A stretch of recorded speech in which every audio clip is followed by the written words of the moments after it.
Hello, everyone, and welcome back to the new news. My name is Paul, and I'm going to be the host for the night. I hope everyone is doing well. I hope your friends are safe, your family is safe, and then, of course, that you are safe as well. And tonight we have a lot of news, a lot of stuff coming out of Ukraine. We also got some new sources, so we have some new stuff coming from them as well.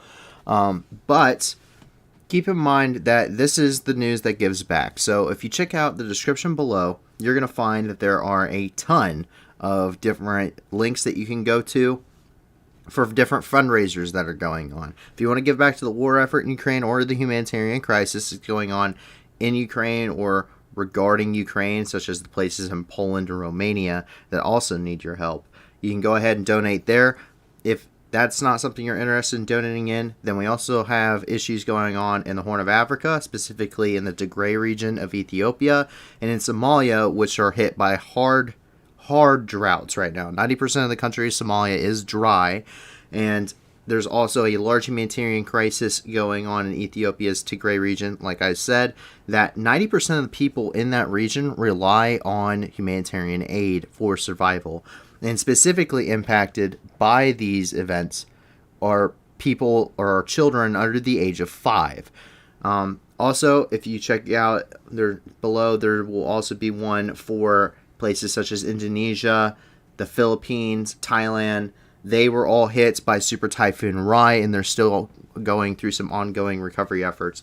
We did have some issues with South Africa, and you will not find one for South Africa currently.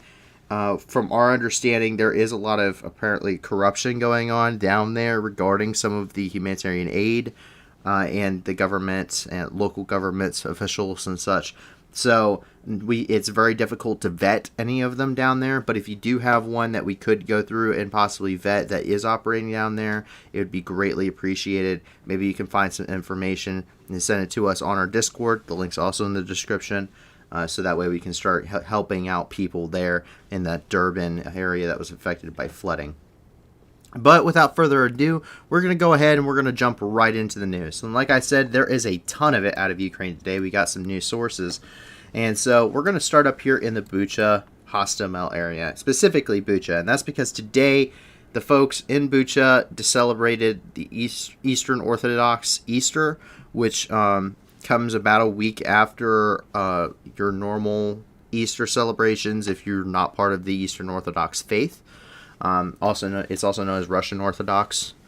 But they did celebrate Easter today, and we do have some photos coming out of there from Ukraine. This is from their Ministry of Foreign Affairs. And these are the people in Bucha. The city of Bucha has had an immense turnaround when it comes to their cleanup efforts. So while bittersweet, they are able to still celebrate the holiday. But as I was saying regarding the cleaning up of Bucha, we have some photos here from Ilya Ponomarenko, who is one of the correspondents with the Kyiv Independent. And this is the photo of this street following the liberation of Bucha. Specifically, this street. And today, we can see the photo of that exact same street, all cleaned up. Now, there is still a lot of ongoing efforts to clean up this area. It certainly isn't finished, but a lot of it has been completed. There are a lot of things that they've gone through and cleared out. A lot of vehicles, those tank holes that were getting used as dumpsters like we showed. So they've come a long way, and it's nice to be able to see that civilian population was able to get out and around and celebrate Easter, and that it's safe enough to do so, because we do know that there were a lot of booby traps, a lot of unexploded ordnance in this region. So, great news coming out of Bucha today. Something nice for once amidst there has been a lot of heartache coming out of this area lately. And in Kyiv, we have a lot of news today. The first couple are actually from President Zelensky. So, President Zelensky did speak with the president of Turkey today on a phone call regarding the need to immediately evacuate civilians and troops from the Azovstal steelworks in Mariupol. And he also discussed with the Turkish president how they're going to be basically their course of action for negotiations with Russia, kind of what the course they want to take is and how they plan on going about that. And so this is coming directly from President Zelensky himself. So he, like he said, he had a phone conversation about the immediate evacuation of Mariupol, and then go on to his second tweet regarding those abilities for food and security and the ability to block the navigation in the Black Sea. So sounds like it was a very productive phone call, at least coming from President Zelensky. That's not the only thing that happened today, though. This touches on some international news, and that is because Macron did win the presidential election. He was reelected as president of France, and he won 58% of the vote. Zelensky today congratulated his foreign counterpart in this tweet, and we can go ahead and translate this here. Something cool to note is that this is the first time in 20 years that France has reelected a president. And we'll touch on some of the aftershocks of that once we get on to the international news. But there was a couple things coming out of his office today. That one was definitely the main one. As we move further on, damage estimates begin. Ole Ustenko, who is the advisor to the president of Ukraine regarding economic affairs, was quoted today saying, since the beginning of Russia's full-scale war against Ukraine, Russian aggressors have destroyed Ukrainian assets worth about $650 billion US. So this is a direct quote coming from that advisor for economic affairs. And that's not the only one. Today, there are very heartbreaking casualty figures coming out, and this is coming from the Prosecutor General's office, saying that since the beginning of Russia's full-scale war against Ukraine, 213 children have died, 389 children have been injured. Most victims among children are from the Donetsk region. Once again, this is a quote coming from the Prosecutor General's office. So very heartbreaking figures, and really reiterates what's going on and what we've been seeing through photographs and videos, and what we've been reportedly hearing. This stuff is getting confirmed by government officials as to what's going on, at least on the Ukrainian side. From the Russian standpoint, we haven't heard a lot regarding it, other than them having some political talk shows and talking about denazifying Ukraine, which means to basically destroy Ukraine as a national identity, which we've also aired here and translated here. So a lot of very different sides of a coin. They are not one and the same, at least their standpoints aren't. And as we move north up by Chernihiv, Patron makes some announcements. Cartridge, also known as Patron, is a little bomb-sniffing dog that has become famous throughout this war. Very little, nice little compact dog, if you like those. But today he made a couple of announcements, and his handlers did. So far he's found over 150 explosives within the Chernihiv region. Ukraine announced today that they'll be making a stamp in the honor of that dog, of Patron. So they'll be releasing a Patron stamp if you are a collector. I'm sure you may have the Moskva stamp. You might get the Moskva, the second iteration, where they have it sunk. And then now you can have your own Patron stamp too. And also, he got cleaned up today. There were some videos of him taking a nice bath after they were finished for the day, and he got cleaned up so he could wish us all a very happy Easter. Once again, it's the Eastern Orthodox Easter today, so a very happy Easter indeed, and there he is in all of his glory. So gotta love the good boy. He does the goodest things. And as we move further south, there is a lot more news coming out, and a lot of it is mixed. Today was a lot of back and forth.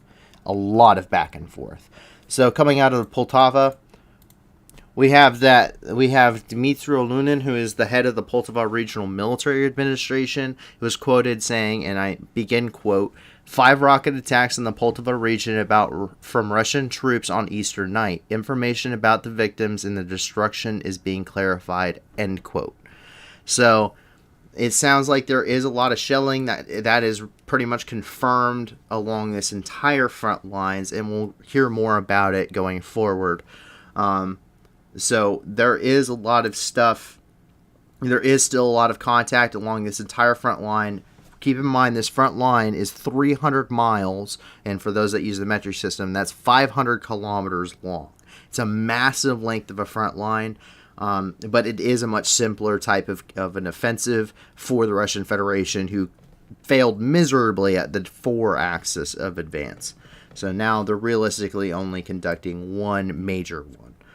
As we move over to Kharkiv, though, there is still a little bit of news, and that is the fact that the White Tiger is being evacuated. Kharkiv has been under intensive shelling since the beginning of the war. It's only intensified where it's basically under sustained constant bombardment.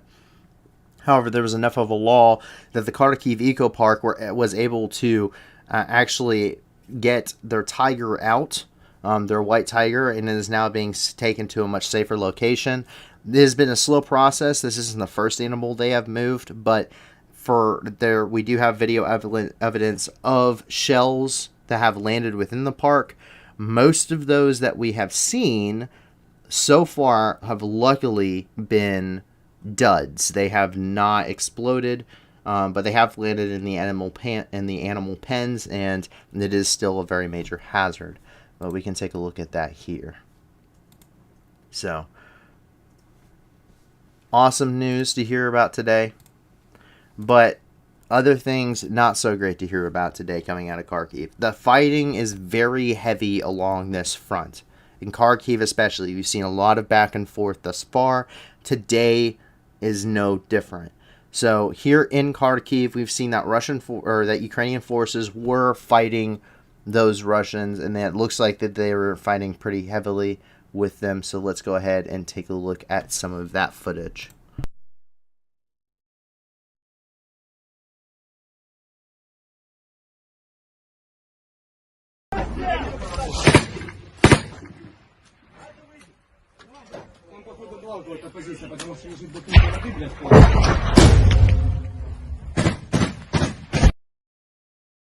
Once again, I apologize that video footage isn't always the best, but I'm not sure. I'm pretty sure that's not what they're focused on when it comes to the ongoing war, especially in the middle of a firefight. But it appears that was a Ukrainian soldier firing an AT-4 in the Kharkiv area. However, that doesn't mean that they're not taking losses. In fact, it's a war, and a lot of people don't talk about Ukrainian losses, but we do know that they exist, and we do know that to some extent they are heavy. And today is no different. Reportedly, an armored spearhead of Ukrainian forces attempted to conduct a breakthrough in Kharkiv through the Russian lines. However, it was repelled. Several vehicles were destroyed, but casualties at this point are not known. And so let's go ahead and take a look here, and we can see the evidence of that counteroffensive here. Turrets just absolutely tangled messes and just laying in the mud. So here's a video. Let's take a look.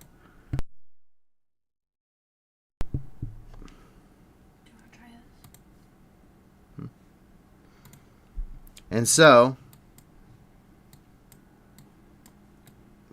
cutting that off because it had gore, I'm moving further south here.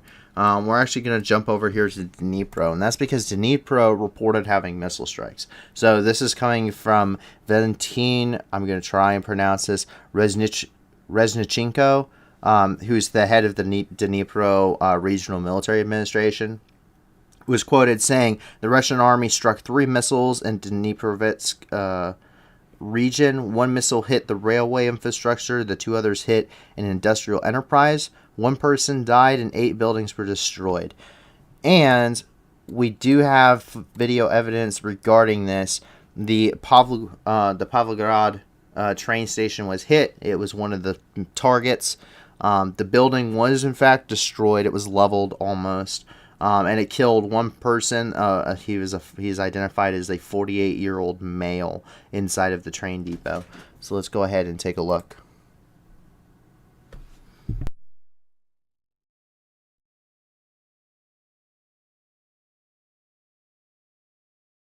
So you can see a pretty massive explosion there. And then here is a video of that depot. This is coming out from this morning.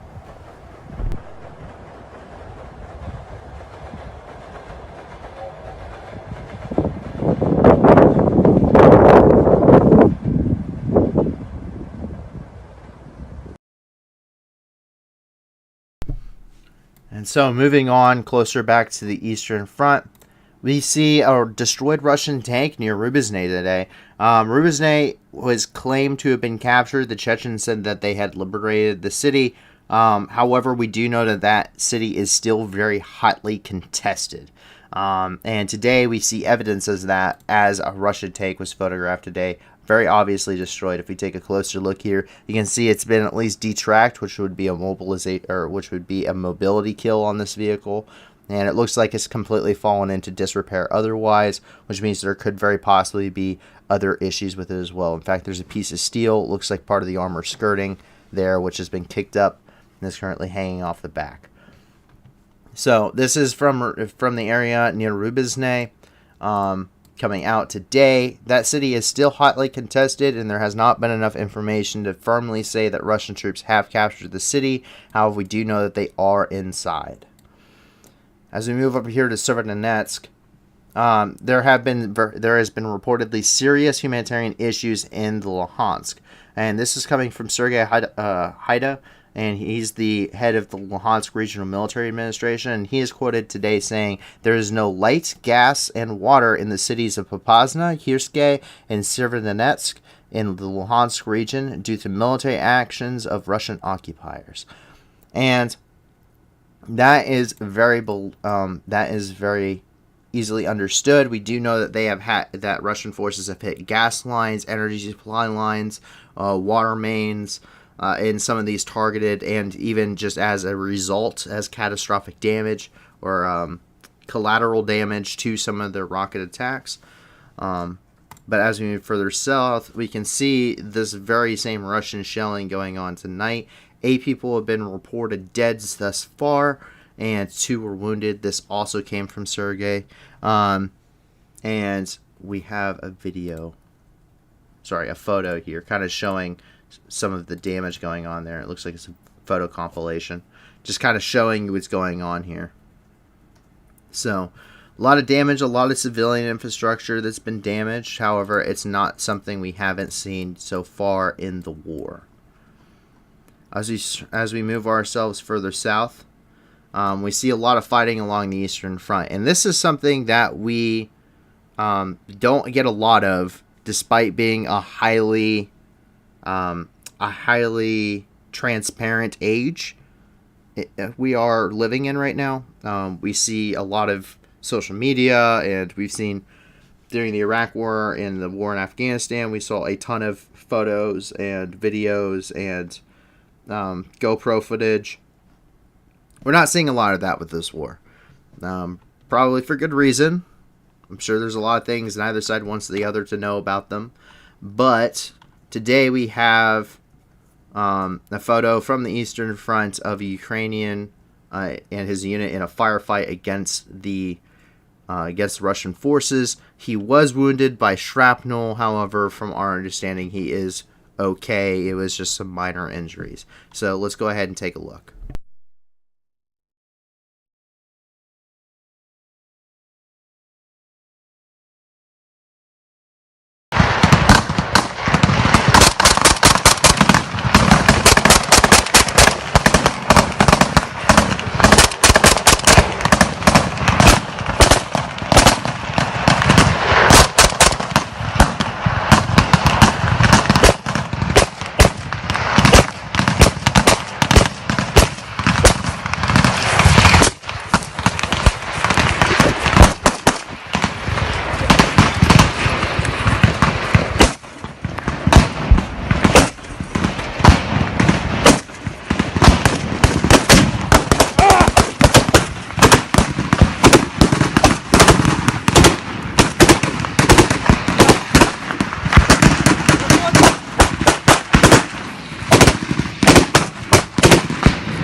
So it's not very often that you can that we see both. A lot of times you'll see outgoing fire, but you'll never see anyone receiving fire back. Very obviously in that video, as you can clearly see, they were. So it is genuine firefight footage coming out of this conflict, something that's relatively rare, at least for us to be able to see here. And when it is there, normally it's very gory and we can't show it anyway. But some firefight footage somewhere here along this eastern front. And as we were talking about Popasna earlier when we were looking at Severodonetsk, we can see that Russian forces continue to destroy the city of Severodonetsk, or at the city of Popasna. Popasna has been one of the main axes of advance for the Russian forces along this entire eastern front, along with Rubizny and Izium. And it seems that this is one of their main points that they are trying to push their forces through and trying to really drive a wedge. And what this is probably trying to do is it's trying to close off. They're probably trying to encircle Ukrainian forces within this area, or I should rather say here, kind of encircling them around from Kramatorsk, linking up with Izium, and then that traps Ukrainian forces in this pocket here.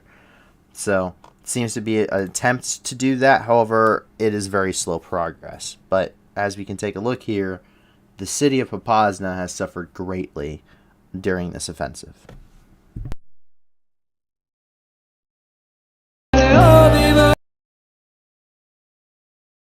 Sorry, some copyright footage there. Well, as we can see, just buildings, I mean, this is all civilian infrastructure, is absolutely destroyed. We do know that there's been heavy shelling in Popasna, heavy fighting in and around Popasna. We've even seen the use of incendiary munitions in and around the city of Popasna. So, very concerning. Very similar to the scenes that we've seen out of Mariupol, that we've seen in places like Kharkiv. So, very, very concerning. And we can see that near Hablivka that Russian jets continue to support Russian forces on the ground, likely heading over to the Popasna area where that main spearhead is trying to push through. We see some Su-25 flankers flying at low level to avoid incoming ground fire and manpads, which are those portable anti-air systems that the Ukrainians use to good effect on Russian aircraft. So let's take a look.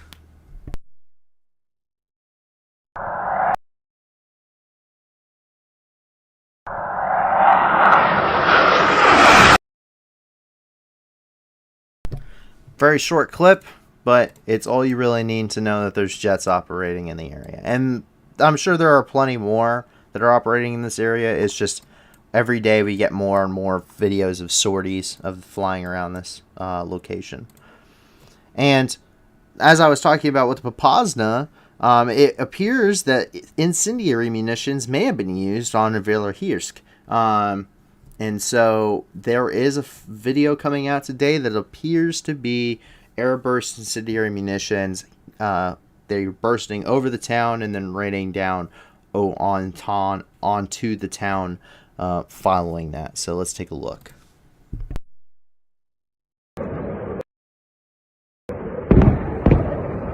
Вот такой салют у меня. Охренеть.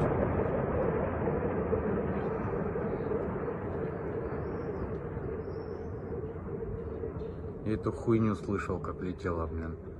Жесть, блядь, все падает на квартал.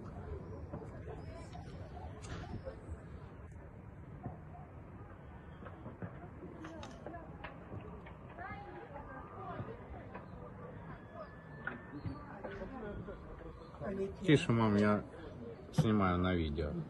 Лянь. Лянь. Ну что ж это за отрава? Да это ж как вчера вот это было. Ну так оно же загорится от него. Тоже. Ой, сволочи.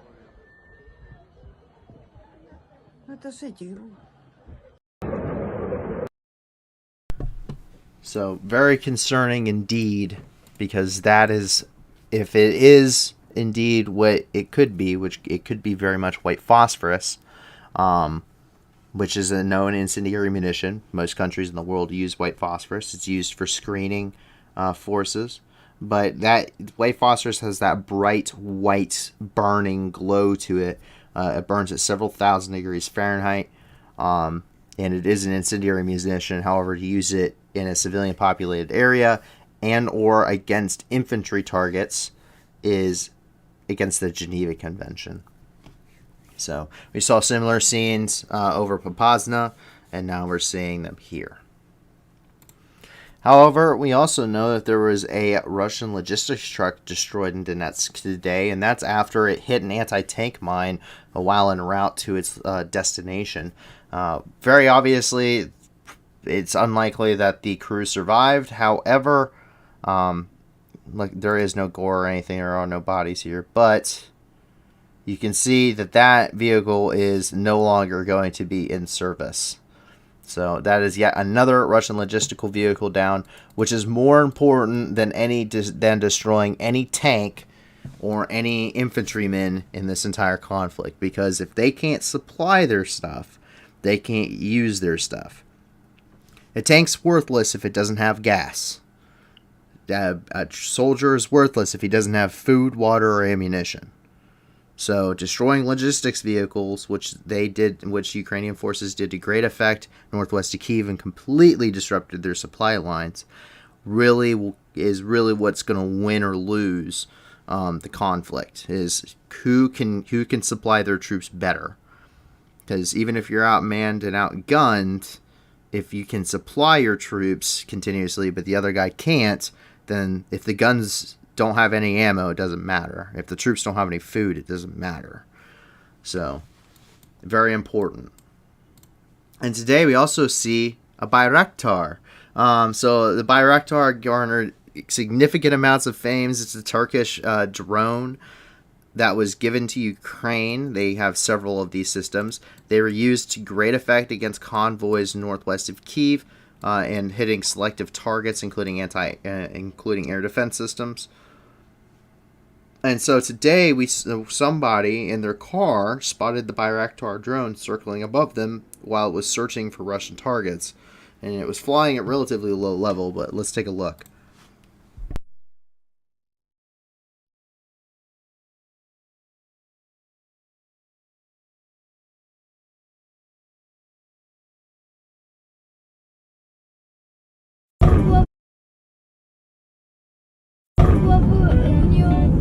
Bayraktar.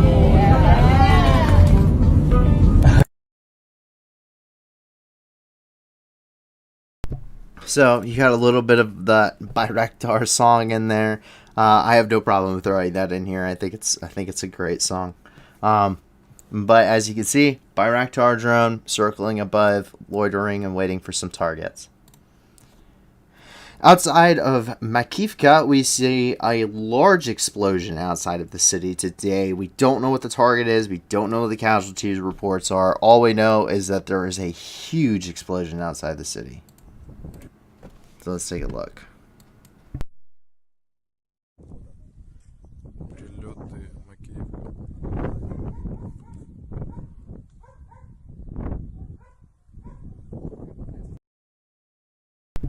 So once again, this is a very fluid situation, and we're not always going to have a lot of information on what's been going on here, just because that's how this kind of stuff develops. There's not always a lot of information to go on. I can say we aren't going to know the casualties, we aren't going to know the targets, we're not going to know the destruction all the time, because this stuff is ever evolving, and it's going to take days, weeks, months, even years for some of this stuff to fully be understood, and what happened, why it happened, who did it, what was used. Now, in these other areas where the shelling, where they have a chance to kind of pick up the pieces and do some first aid and recovery, they can kind of tell us, but there's still a lot of information coming out of the Bucha, Hostomel, and Irpin area, and that's been ongoing for weeks. There are still investigators there, and it's still not clear. Chernihiv, it's been at this point a couple of weeks since Russian forces have cleared out, and obviously Cartridge is still up there trying to just get rid of UXO. So the situation down here is very chaotic, and we're not going to be able to accurately report everything, but we will do what we can. Now, if we just jump across the border over to near Avdiivka, we see a couple of different things going on. First of all, Russian troops had rockets hit a residential complex, which is basically an apartment building inside the city. Casualties, we don't know, once again, but we do have photos of that destruction. So, clearly hit an apartment. I really hope no one was there. And it ended up catching fire, and the fire did spread. But that's not the only thing they were hitting. Near the city of Avdiivka, we also saw Russian drone targeting Ukrainian forces in the region, and they used that to adjust their fire and bring in artillery.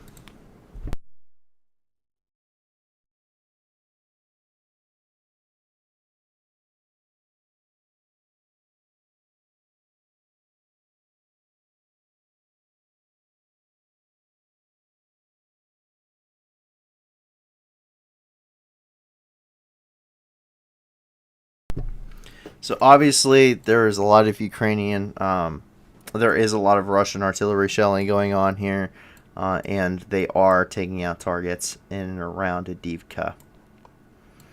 As we drop down here to Mariupol, the secrets of the Azovstal may have been leaked. The former head of the Azovstal Steelworks reportedly leaked to Russian forces and to Russian media basically all of the entrances, exits, pathways, tunnels, everything there was to know about the Azovstal Steelworks right there in the city of Mariupol. And there he is talking to the press.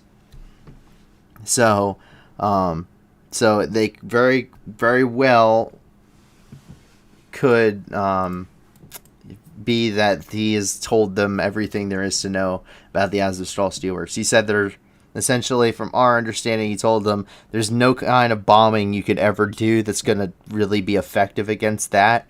You could probably drop a nuke on it and it probably wouldn't work, essentially, is kind of how he's describing it. They couldn't drop enough artillery to destroy it. So, but he did tell them where all the entrances and exits in the facility are. So, very concerning, especially if that besiegement that Putin said to do, he called off them storming the complex after they had already stormed it several times, or attempted to. Now, that could be just something he did to put the Ukrainian forces inside and let their guard down a little bit, and now that they have that information, now they can put together a different plan, maybe, and push into the compound. Maybe catch off those troops off guard. I highly doubt it. I'm sure they're extremely skeptical, but it's a possibility. And here we are hearing from the Center for Countering Disinformation, which is part of the National Security and Defense Council of Ukraine. And they are quoted today stating that Russian occupiers steal grain from Ukrainian farmers and transport it to the temporarily occupied Crimea. We've heard of this before, but this is now a government part of the Ukrainian government stating this. So one side is confirming. Once again, we can't independently confirm this, but the Ukrainian government is stating that this is happening, which doesn't come as a surprise because in Melitopol, if you go back and watch any of our previous streams, Melitopol, we could see that during the day they were bringing in military equipment, and at night they were flatbedding Ukrainian farm equipment and shipping it back down to Crimea. So them going and stealing food in grain stores is not that hard of a thought process to understand and to really believe. And today, what gives this really part of its name, which is Kherson. At this point, multiple intelligence agencies, including the British intelligence agency MI6, and the United States and several other international agencies, are saying that there is going to be a staged referendum in Kherson, similar to what happened in 2014 in Crimea. That they were going to stage a referendum in Kherson, and that means that territory would now become a Russian part of the Russian Federation, just like Crimea when they took that over in 2014. And as a result of this has apparently already been told to the citizens of the area, and as a result, an entire convoy were attempting to leave the region. They were stopped, and they were turned around by Russian forces. However, those were the motor vehicles. A lot of people decided that they were going to flee on bicycles until they reached the Ukrainian checkpoints at the front lines, and then they just abandoned them, and they were transported out on ambulances and buses. And so we actually have a photo of all of the abandoned bikes just outside the checkpoint. So, very obvious that there are a lot of people who do not want to be part of the Russian Federation. This is an occupied territory. This is occupied land. This is still Ukrainian. And there is no way that Russia in this region has enough backing to hold a legitimate referendum for Kherson to join the Russian Federation. There's no way. The amount of partisan activity that we've heard of alone is insane. In fact, a couple days ago, we reported a pro-Russian blogger was essentially killed off in Kherson by the partisans. We've seen massive protests in Kherson and in Hadar. So it's very hard to believe that there are any number of... I'm sure there are some pro-Russian sympathizers and there are some pro-Russian supporters, but I can't. But there, with the information we have, it seems like a very small very small minority of people that actually want to do this. So, if they hold a referendum and it's in favor of joining the Russian Federation, it's going to be very, very hard to believe that. And so, for inside of Ukraine, that is all of the news today. A lot of developments, a lot of back and forth. And this is officially day 60 of the invasion. It has been 2 months. On February the 24th, Russia declared war on the country of Ukraine. I watched it live. I was watching the UN Security Council meeting live when this happened. So... and I've been following it ever since, just like the rest of the world. And so, it's day 60. Ukrainians continue to fight on. They continue to battle and intensely, and they push back Russian forces in multiple areas. But the fight is still on. And as we can see here, just out of Severodonetsk, Popasna, Kherson, Severodonetsk, they have no lights, no energy, no gas, no water. Humanitarian crisis. And with that, check out the description below. We have links for humanitarian aid and to support the ongoing war effort. Check them out, and we have vetted that to make sure that the money is going where it needs to go. And with that, we're going to go ahead and move on to the international news. And that is Paris. So we start off in Europe, here in Paris, where crowds in Paris began what erupted into seemingly violent protests following the presidential election. There were a lot of riot police out in the city, and some of them are against Macron, some of them are against Le Pen, and others are back neither candidate. It seems to be a very large mix of people, and either way, they are just kind of upset regarding this. So let's take a look.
So a very intense situation going on in Paris following those presidential elections. Apparently, a lot of people very unhappy with the decisions.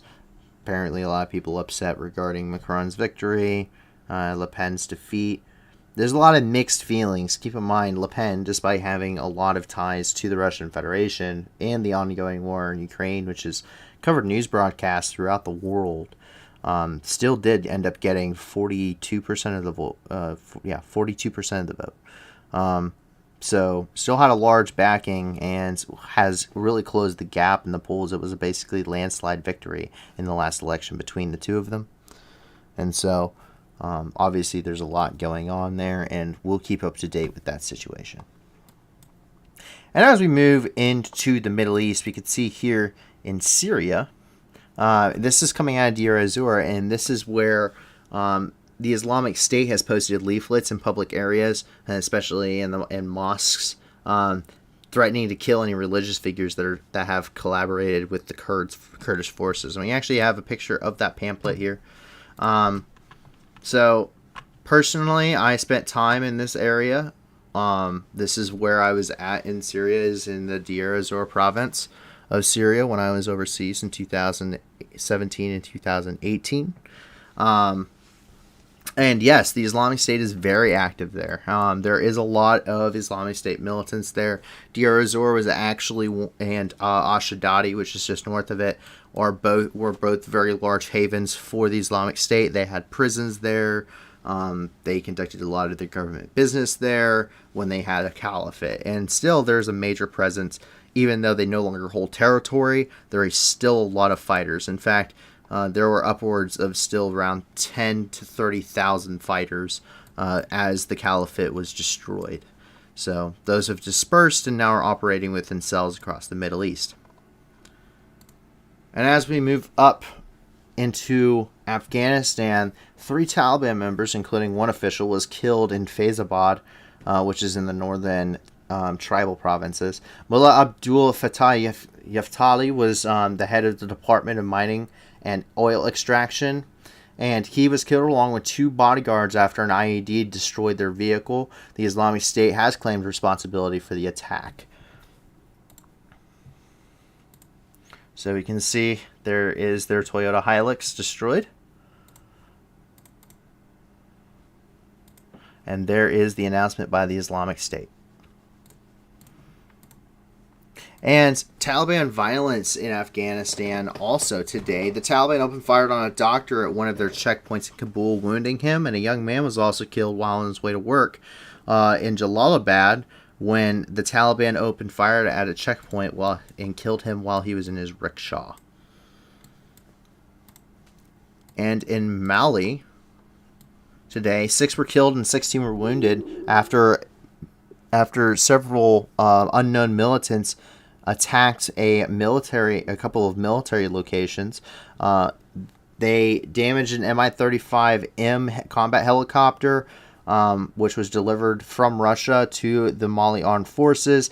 And once again, 6 service members were killed, 16 more were injured. It has come out that Russian Wagner VMCs were also spotted at the camp at the Sever. So as you can see, a lot of destruction there.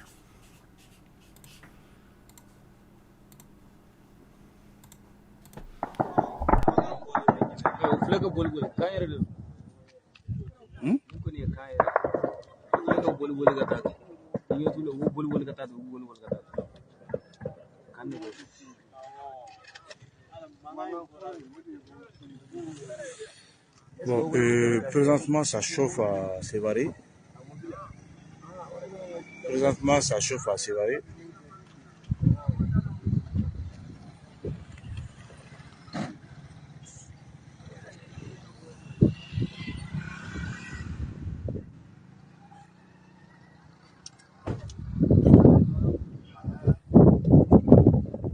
Ça chauffe vraiment.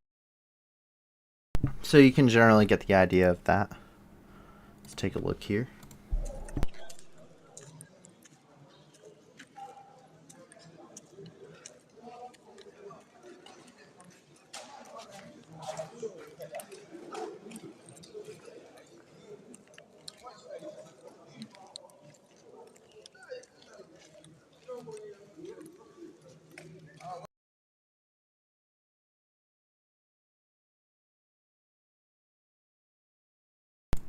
Okay, and finally, to wrap up today's events, we have something very cool. Cosmic angel wings we're seeing in the Leo constellation, and basically, what this is that two galaxies ended up smashing into each other, and this is occurring in the Leo constellation, and this kind of formed the angel wings. It looks very cool. It's about 5 billion light years away. And that is what it looks like right now. So basically, it's two galaxies slamming into each other 5 billion light years away. Very, very cool. And we got that from Live Science today. But other than that, that is all of the internet, or that is all of the news in the world going on today. There was not a lot of international news, of course, but that kind of wraps up our night. So once again, check out the video description. Check out those fundraiser links. We vetted all of them, and also join us on Discord. If you can't give a lot on those links, give a little. If you can't give anything at all, give this a like and a subscribe. We want to get out to as many people as possible so we can continue to raise that money and be the news that gives back. And with that, I hope that you remain safe, that your family remains safe, and that your friends remain safe. And I hope you have a great rest of your weekend, and I hope you have a great Monday morning. We will not be streaming on Monday morning. Once again, we're taking another break. So I hope you the best, and we will see you on Tuesday about 10 p.m. Eastern Time, 9 p.m. Central. Other than that, have a great night. Bye.